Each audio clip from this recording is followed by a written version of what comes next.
I wanted to see if we could take a complete beginner and turn them into a full-time filmmaker. So I took a random person on the internet, gave them some advice on how to shoot better content and land clients, and here's what happened. So this is George, he's the random person I found on the internet, and George, you want to become a full-time filmmaker, right? Absolutely. And have you got any experience at the moment? None. And any clients? None. So we're starting from the absolute bottom, and we're gonna get George his first client, so here's exactly how we're gonna do this. So the first thing we need to focus on is your social media pages, and make sure that it's saying the best thing about you as a professional company. Otherwise, it's just gonna scare loads of people off. So let's jump straight into your Instagram and see how good or bad it is. So this is your production company at the moment, Cucumber Lane. I actually said to George before starting this as well, so many people get caught up about the name of your business, and it really doesn't matter because the name of your business only means something to you. You can always change this later on. I started out as rosswelch.tv before I became Perspective Studios, so there's always room if you wanted to change it later on. The best thing that anyone could do who's starting a videography business is just start. Start somewhere, choose a name and go with it. Now, if I scroll through this page, it's obviously got very disjointed, which is only gonna say, if I'm a client and I'm speaking honestly and open here, if I come onto your page, this is just gonna scream beginner. And it doesn't scream professional company. You've got bits of passion projects that you've done beforehand and a few photos of behind the scenes, which are always good, but there's no kind of uniform feel to who you are or what the business even does. There's nothing that when I instantly land on here makes me go, oh, they're a video production company that can make me the best video, which is going to increase my sales as a business. So you always have to ask yourself, what is your target audience, your marketing managers and other business owners? What kind of things are they going to say about your business?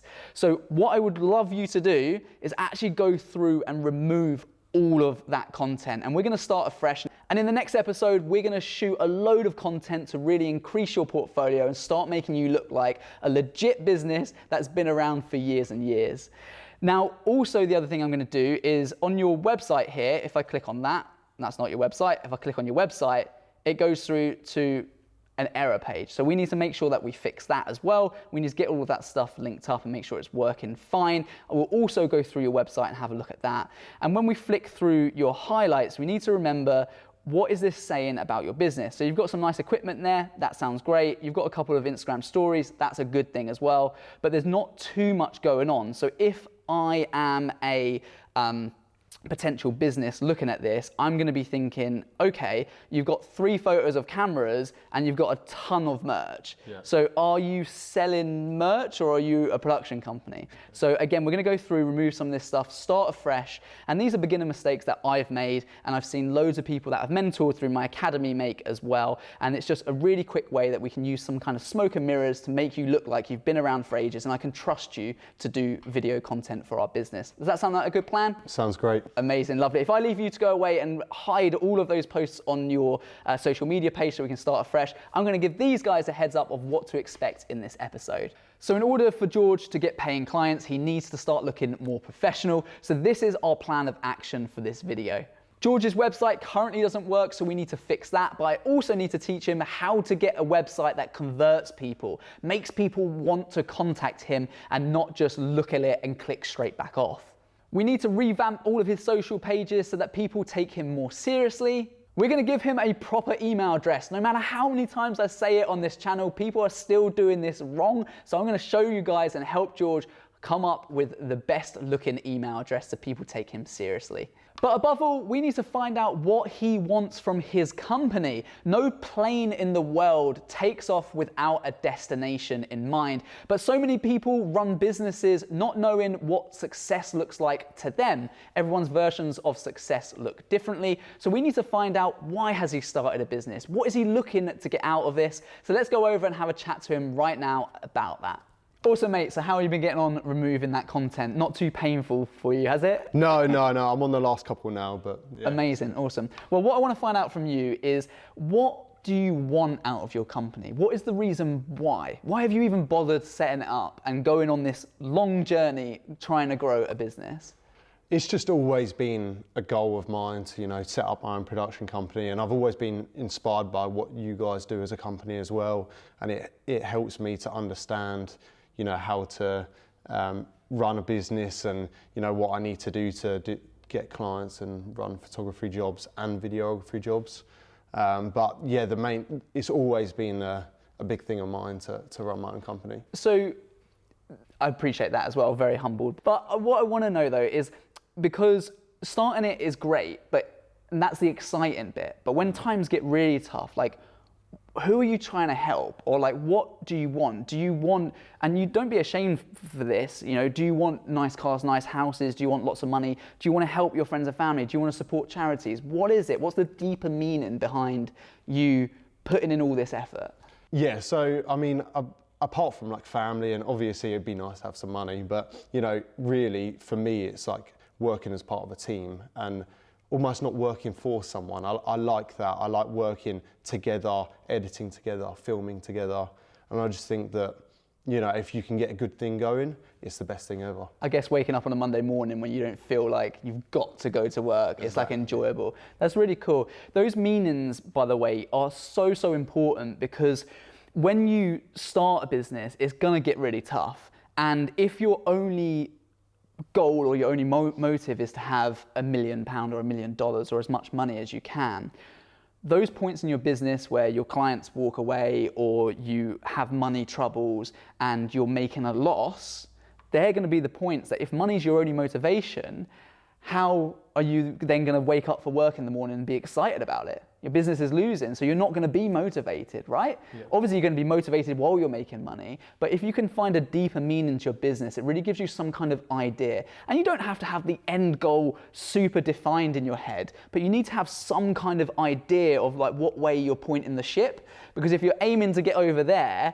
but you didn't know that, you could be going in the other direction. So it makes that a lot easier to kind of understand. And we can use what you've just said now to build the foundation for this series so that we can start to work towards building a company where you can employ people. Because if you said to me, Ross, I just want to work on my own as a freelancer, we would take a very different route. Yeah. So even knowing that's going to help shape your future and what we do in terms of laying out your socials and type of work that you do and all those things. So I'm really excited to dive into that. So am I. Now, one huge question I wanted to ask you is, why don't you have a proper email address? I guess it just wasn't one of the things that I started to think about straight away.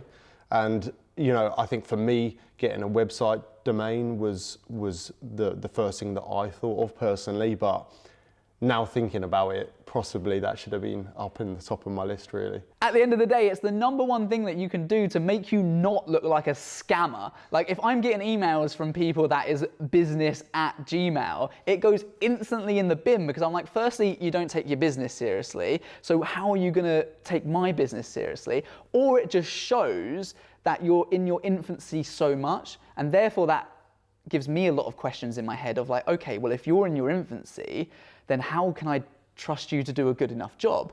You might be amazing, we're yet to find out. Yeah. But those kind of things are really, really important. Sometimes people have the issue over cost, but it costs you a couple of pounds to buy your domain or a couple of dollars, and it's also going to cost you a couple of dollars to set up Gmail. So let's have a quick look into that right now and we'll get you set up properly. So to do this, it is super simple. Go to GoDaddy or a domain website, type in your business name, so for instance, production company, purchase it, then go over to G Suite, or again, something similar for Outlook, or it's now a workspace at Google. Sign up for that. It costs a couple of pounds or a couple of dollars a month, and then you link the two together, and it's as easy as that. And that's all you do to get a bespoke email address that makes you look that one step more legit for your business. So next up is George's website, because the idea here is to make him look bigger than he is. We don't want people put off by the fact that he looks like an absolute beginner. So I'm going to talk everyone through the process so then everyone knows how to structure a good website. I'm going to leave you to it, and then just like magic, we'll cut back to when it's all finished. Sound good? Sounds good to me. Amazing. So every website needs to be laid out in accordance to how people's psychology works. So within the first 3 seconds of them coming to your website, they should know instantly what it is that you do. So the first section is, what do you do?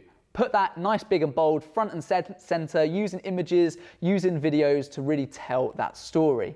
The next section down is, how can you help? You need to remember what's in it for the person that's on your website. How can you help them achieve their goals?